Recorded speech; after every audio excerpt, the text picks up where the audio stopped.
The most important question जो मेरे एक जहन में आया है और मुआशरे के अंदर भी अब ये दोबारा बहुत ज़्यादा हमारी सोसाइटी के अंदर नज़र आने लग पड़ी है ये चीज़ कि बहुत सी औरतें जो जॉइंट फैमिली में रहती हैं वो बेटियों की पैदाइश से बहुत ज़्यादा परेशान होती हैं। अब इसमें आप क्या समझती हैं कि वो उनका जो एक इन लॉज की तरफ से उनके ऊपर प्रेशर एग्जर्ट किया जा रहा होता है वो एक जो होता है फैक्टर होता है एंजाइटी डिप्रेशन का, और अगर वो है तो हम इस चीज़ को कैसे ओवरकम कर सकते हैं? इसको आप पढ़ाई की कमी कहेंगी या जाहिलाना सोच कहेंगी या क्या कहेंगी आप?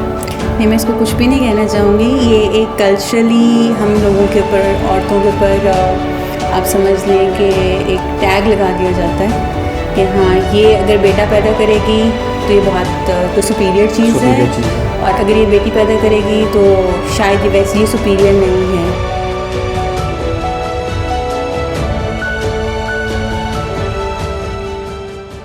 अस्सलामुअलैकुम नाजरीन, मैं हूं उमर बिन आज़म, आपका होस्ट प्रोग्राम शुआए उम्मीद से, और आप इस वक्त देख रहे हैं YouTube channel news vocal.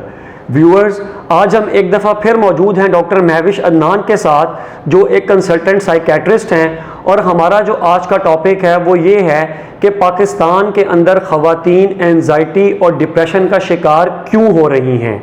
Anxiety और डिप्रेशन ख़वातीन के अंदर क्यों तेज़ी से बढ़ रहा है, इसकी क्या वजूहात हैं, और इन तमाम तर चीज़ों को हम किस तरीके से ओवरकम कर सकते हैं। तो इन तमाम चीज़ों पर बात करने के लिए हमारे साथ मौजूद हैं डॉक्टर महविश अदनान साहिबा।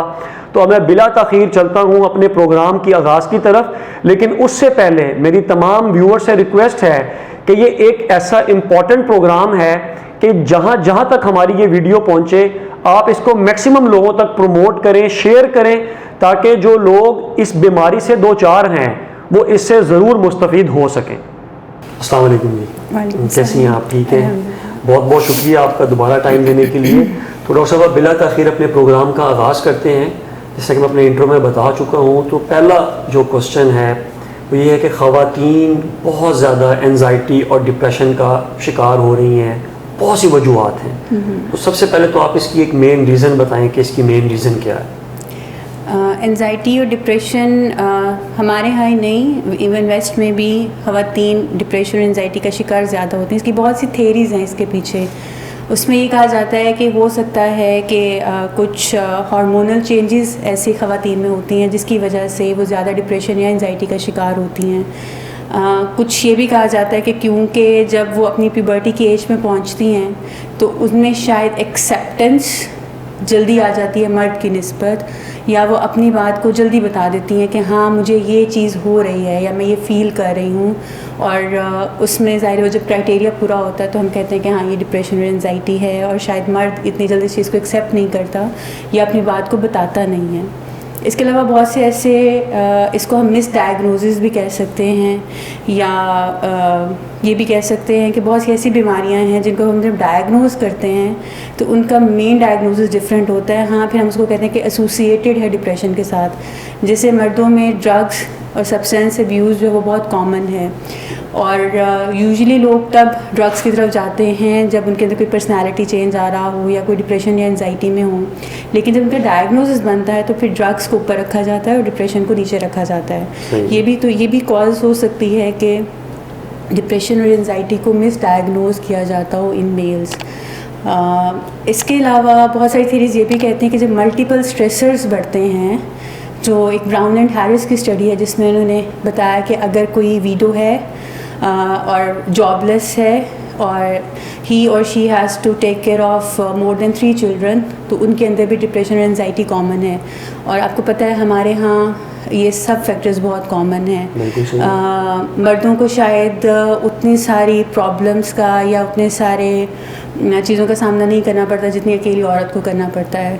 तो ये रीज़न हो सकती है कि डिप्रेशन या एंजाइटी औरतों में ज़्यादा कॉमन है। अच्छा डॉक्टर साहब, अगर हम पाकिस्तान की बात करें स्पेसिफिक, तो आपको पता है कि हमारे इस्लामी इक़दार है, अगर हम उनको फॉलो करते हैं तो मोस्टली हमारा जॉइंट फैमिली सिस्टम है। तो बहुत सी ख़वातीन जो हैं वो जॉइंट फैमिली सिस्टम के अंदर भी देखा जाता है कि बहुत ज़्यादा पिस जाती हैं, उनको बहुत सी मुश्किलात का सामना करना पड़ता है, कभी अपनी सास की तरफ से, कभी ससुर की तरफ से, जिस तरह जो हमारा एक फैमिली सिस्टम है।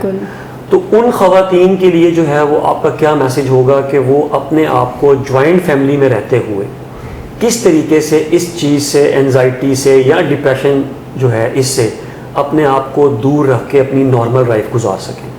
बिल्कुल, जॉइंट फैमिली सिस्टम हमारे यहाँ बहुत कॉमन है।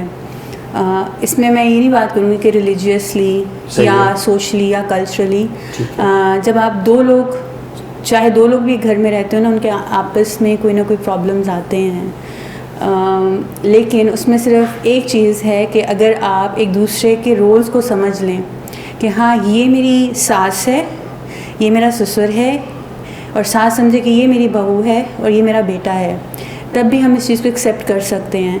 क्योंकि डिमांड ये की जाती है कि हाँ सास माँ की तरह होनी चाहिए और बहू जो है वो बेटी की तरह होनी चाहिए। तो जब हम उनके रोल्स को आपस में इंटरचेंज या चेंज करने की कोशिश करते हैं तो उससे बहुत सारे प्रॉब्लम्स जनरेट होते हैं। हम एक्सेप्ट नहीं करते कि हाँ ये सास है, इसने इस तरीके से रहना है, या मैं उसकी जगह पर आकर नहीं देखती कि अगर मैं इसकी जगह पर होती तो मैं उस वक्त क्या करती। तो हमारे एक उस्ताद हैं, वो अक्सर कहते थे कि अगर आपके घर में दावत है ना, 20 लोग आए हैं और सब तारीफ़ करके गए खाने की, तो सास कहेगी इसमें थोड़ा सा नमक ज़्यादा होता तो अच्छा था, या थोड़ा नमक कम होता तो अच्छा था। सिमिलर इज़ फॉर बहू एज वेल। बहू को भी लगता है कि अगर मेरी माँ मुझे ये बात कह देगी तो कोई मसला नहीं है, लेकिन अगर वही बात उसी टोन में अगर सास कह देगी तो उसको लगता है कि बहुत प्रॉब्लम हो गया। सही है। और मियाँ ऐसा बेचारा एक दरमियान में एक पेंडुलम होता है, जो जिसको कभी लगता है कि मैं शायद माँ का साथ दूंगा तो बीवी नाराज़ होगी, और बीवी का साथ दूंगा तो माँ नाराज़ होगी। तो बहुत सारी ऐसी चीज़ें हैं जिनको अगर हम समझ लें तो चीज़ें काफ़ी आसान हो जाएंगी। तो अंडरस्टैंडिंग बहुत ज़रूरी है आपस में रिश्तों की, कि हाँ ये मेरा ये रिश्ता है, मैंने इसके मुताबिक रहना है। और सबसे बुनियादी आंसर जो है वो है रिस्पेक्ट। सही है। आप रिस्पेक्ट दें, सास बहू को रिस्पेक्ट दे, समझे बहू लेकिन रिस्पेक्ट दे, बहू सास को सास ही समझे लेकिन रिस्पेक्ट दे। तो मेरा ख्याल से ये काफ़ी सारी ऐसी चीज़ें हैं जो कि म्यूचुअल अंडरस्टैंडिंग से हम बेहतर कर सकते हैं। तीसरी बात यह है कि आपकी कम्युनिकेशन आपस में बहुत बेहतर होनी चाहिए। आपस में दिमाग में कुछ सोचते रहना और उसका एक नतीजा निकाल लेना, उससे बहुत सारी मिसअंडरस्टैंडिंग्स होती हैं। आप बात करें, अगर बहू को सास से, ससुर से, इवन शौहर से कोई मसला है तो उनको बताएं कि मैं ये फ़ील कर रही हूँ, मुझे बताएं अब मैं क्या करूँ। उनको इस तरीके से रिस्पेक्ट और प्यार देकर चलें। सिमिलरली अगर सास को लगता है कि मुझे बहू से मसला है तो बेटे को कहने की बजाय डायरेक्ट बहू से बात करें कि बेटा ये मसला है, हम इसको इस तरीके से कर सकते हैं। तो यहाँ से बहुत सारी चीज़ें हल हो सकती हैं। लेकिन हमारे बाज़ औक़ात देखने में ये आता है कि अगर जॉइंट फैमिली सिस्टम में अगर किसी ने कोई बात कह दी है तो वो ज़्यादातर लोग अपने दिलों में रख लेते हैं, वो शेयर नहीं करते, तो वो दिल ही दिल में जो है ना वो कुड़ते रहते हैं, जो उनके लिए जो है वो बाद में एंजाइटी या वो डिप्रेशन का शिकार बनते हैं। तो मिसकम्युनिकेशन या कम्युनिकेशन गैप ये बहुत इम्पॉर्टेंट है, इसको अंडरस्टैंड करना चाहिए। बहू अपनी माँ से सारी बातें कर लेगी, सास से नहीं करेगी। सास अपनी बेटी से सारी बातें कर लेगी, बहू से नहीं करेगी। तो मेरे ख्याल से जो लोग साथ रह रहे हैं उनको आपस में एक दूसरे के लिए ज़्यादा रिस्पेक्टफुल और ज़्यादा अंडरस्टैंडिंग और ज़्यादा कम्युनिकेशन को बेहतर करने की ज़रूरत है। अगर ये सब चीज़ें हो जाएंगी तो मेरा नहीं ख्याल जॉइंट फैमिली सिस्टम से बेहतर कोई हमारे यहाँ चीज़ इम्पॉर्टेंट है। जैसे हमारे यहाँ लोग जॉब्स पे जाते हैं और वर्किंग वुमेंस भी हैं यहाँ पर, और इसमें हमारे पास कोई ऐसे इदारे नहीं हैं जो बच्चों का ख्याल रख सकें। तो उसमें यह है कि हमारे यहाँ की ब्लेसिंग है कि आप बच्चों को घर छोड़ दें अंडर सुपरविजन ऑफ एल्डर्स। बिल्कुल ठीक है। और इसके अलावा आपकी रिस्पॉन्सिबिलिटी कम हो जाती है। तो बहुत सारी ऐसी पॉजिटिव चीज़ें हैं जो कि एक जॉइंट फैमिली सिस्टम में रहते हुए आप देख सकते हैं, कर सकते हैं। अच्छा, इसके साथ साथ जो एक और भी बहुत ज़्यादा चीज़ कॉमन देखने में आई है कि ख़वातीन ख़ास तौर पे अगर हम नौजवान लड़कियों की बात करें, स्पेसिफिक जो कॉलेज या यूनिवर्सिटीज़ की हैं, उनमें मंशियात का जो इस्तेमाल है वो बहुत ज़्यादा आम हो गया है। तो इसकी क्या वजूहात हो सकती हैं जो आप समझती हैं, और इस चीज़ को हम किस तरीके से ओवरकम कर सकते हैं? कोई पॉलिसी बननी चाहिए इस लेवल, गवर्नमेंट लेवल पे, या हम अवेयरनेस कैंपेन्स चला के इस चीज़ को ओवरकम कर सकते हैं? What do you think about this?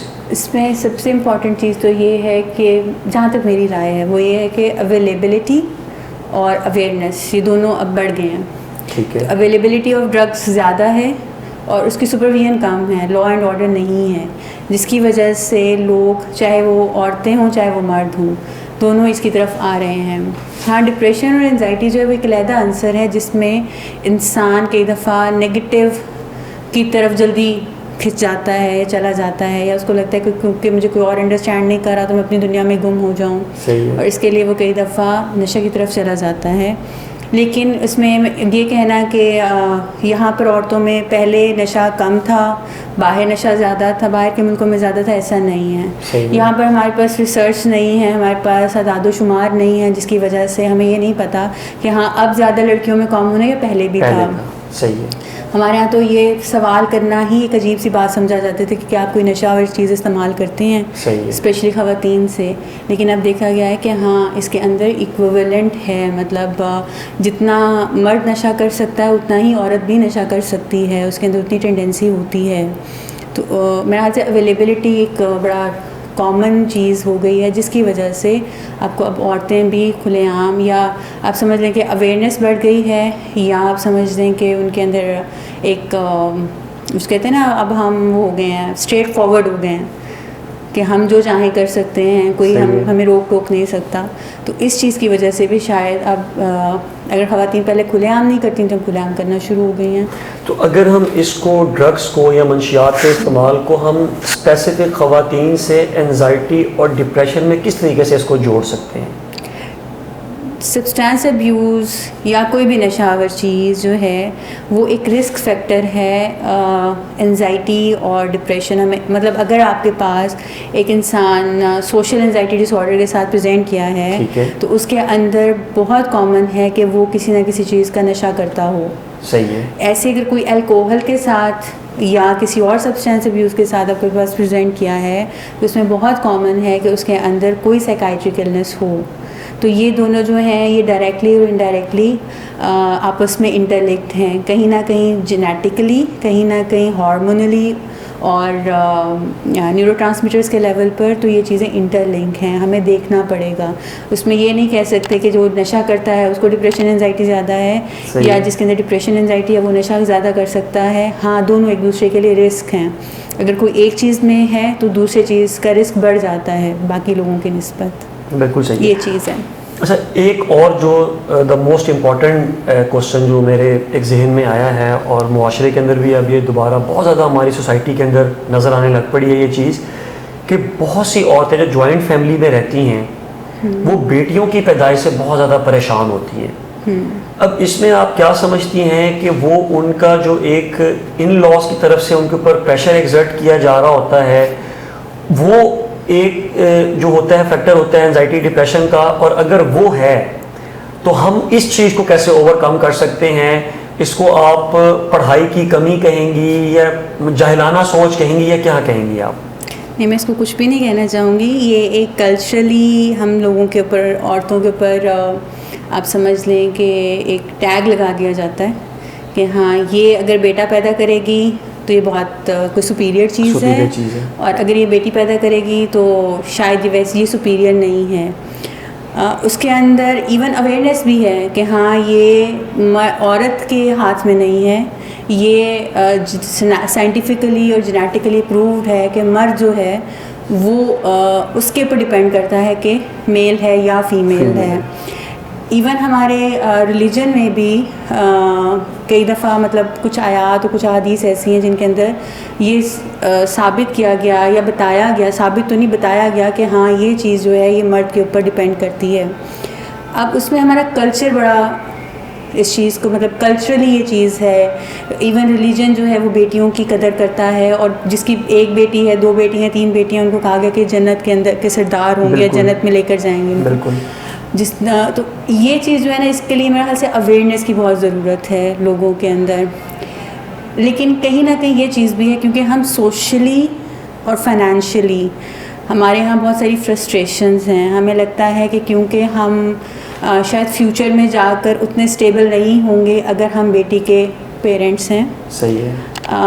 अगर बेटा होगा तो हमें फ्यूचरली स्टेबल कर सकता है। सही है। जिसकी वजह से शायद ये चीज़ हमारे अंदर पनप गई है कि हाँ बेटा होगा तो ठीक है, बेटी होगी तो ठीक नहीं है, बेटी ने अगले घर चले जाना है। इवन हम जायदाद देते हुए बेटी को बड़ा अंदर से खिंच रहे होते हैं और नहीं देते।